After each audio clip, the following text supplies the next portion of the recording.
तो क्या हालचाल। आज हम बात करने वाले उस जगह के बारे में जहाँ जाना तो कोई नहीं चाहता, पर जबरदस्ती तुम्हारे माँ बाप तुम्हें उस जगह पर भेजते हैं, और अगर तुम जाने के लिए मना कर दो फिर जो घसीट के मारा जाता है ना, कभी आत्मा तृप्त हो जाती है। फिलहाल उस श्रापी जगह का नाम है स्कूल, विद्यालय। स्कूल वो जगह है जहाँ जाकर तुम्हारी अच्छी भली चल रही जिंदगी झंड होना चालू होती है। स्कूल वो जगह है जहाँ जाकर तुम्हें पता चलता है कि तुम्हारी कोई औकात नहीं है। स्कूल वो जगह है जहाँ जाकर तुम नशेड़ी दोस्त बनाते हो जो जिंदगी में कभी और कहीं भी काम नहीं आते। इन चीजों के अलावा भी तुम्हें स्कूल में कई भंड मुसीबतों का सामना करना पड़ता है।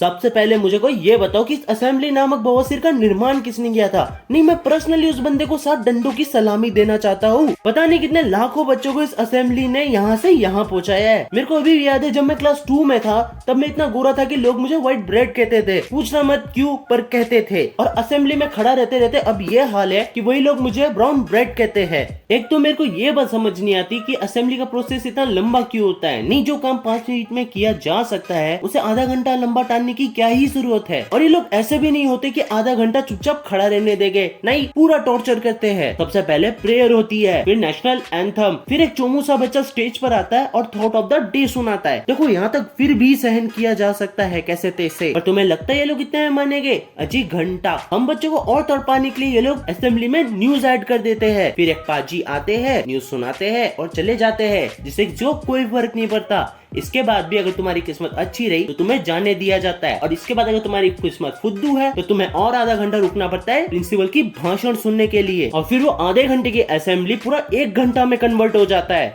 आहा टमाटर बड़े मजेदार। देखो, मुझे पता है कि टीचर्स का मजाक नहीं उड़ाते, टीचर्स को भगवान का दर्जा दिया जाता है, पर जरूरी नहीं कि सारे ही भगवान निकले। कुछ अच्छे होते हैं और कुछ दुष्ट होते हैं। तो हम दुष्ट टीचर्स के बारे में बात करने वाले हैं। ये जो दुष्ट टीचर्स होते हैं इन्हें छोटी से छोटी बातों पर चिल्लाना होता है, और ये सिर्फ एक ही चीज कहते हैं, बाप को बुला के ला। तुम्हारे हल्के से नाखून बड़े हुए, बाप को बुला के लाओ। तुम्हारे जूते बारिश में भीग गए, बाप को बुला के लाओ। तुम्हारे सर फूट गया इसलिए सर पे बैंडेज है, बाप को बुला के लाओ। तुम्हारी यूनिफॉर्म पूरी सही से है, फिर भी बाप को बुला के लाओ। फिर अगर इन टीचर्स से तुम आर्ग्यू करो और पूछो कि सर क्या दिक्कत है, क्यों बुलाना है बाप को स्कूल में, तब इनका सिर्फ एक ही जवाब होता है, हट। सोनू, यस सर, अपने बाप को बुला के ला।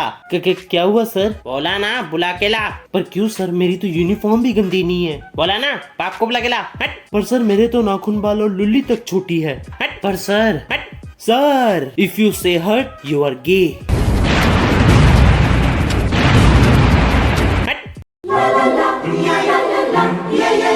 दोस्ती यारी प्यारी न्यारी हमारी। दोस्ती वो पेड़ है जिसे तुम कितना ही पानी दे दो कभी फल नहीं मिलेगा, मिलेगी तो सिर्फ गालियाँ, और गालियाँ भी ऐसी जिसका कोई सेंस नहीं बनता हो। 100 भंड प्रकार की गाली देने के अलावा भी तुम्हें तुम्हारे दोस्त में और कई खूबियाँ दिख जाएगी, जैसे कि छुट्टा मारना, लड़कियाँ फ्लैट करना, या फिर फोन की बातें करना। और पता नहीं इन्हें ऐसा क्यों लगता है कि ऐसी बातों से ये लड़कियाँ फ्लैट कर देंगे, कूल बन जाएंगे। और कूल से याद आया, अब जरा कूल बॉयज के बारे में बात कर लिया जाए। मेरा सामान तेरी अम्मी जान देख। कूल बॉयज क्लास के वही जानवर होते हैं जिन्हें लगता है कि वो सबसे ज्यादा मैच्योर है। ये चूते क्लास 5 में होने के बावजूद भी पॉलिटिक और बिजनेस की बातें करते हैं। और जब मैं क्लास 5 में था मैं सपने देखता था कि बेंटन की वॉच काश मुझे मिल जाए। और अगर तुम गलती से भी इन कूल बॉयज से कार्टून के बारे में बात कर लेते हो तो ये ऐसे दूध बनाते हैं जैसे किसी गली के कुत्ते को देख लिया हो। ओ भाई, बोल, क्या तुम बेंटन देखते हो? कार्टून? छी, थू, हट, वहीं से हट, बहु बहु बहु बहु बहु। तो चलो आज के लिए इतना ही। वीडियो अगर थोड़ी सी भी पसंद आए तो वीडियो को लाइक शेयर सब्सक्राइब कमेंट जरूर करना।